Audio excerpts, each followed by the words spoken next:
News Report!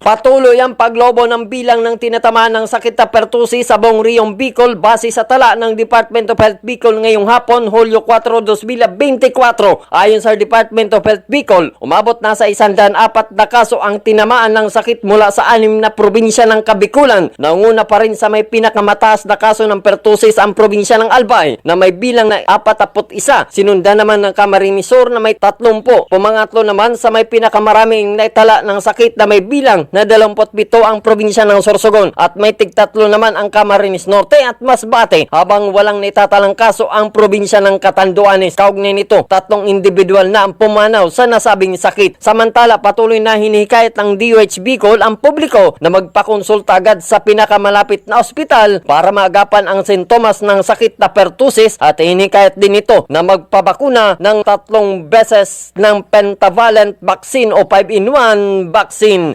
Kasama mo sa pagbabalita sa Bicol Network News, ito si Mega Patrol numero 36, RJ Chavez, tatak tunay na serbisyo.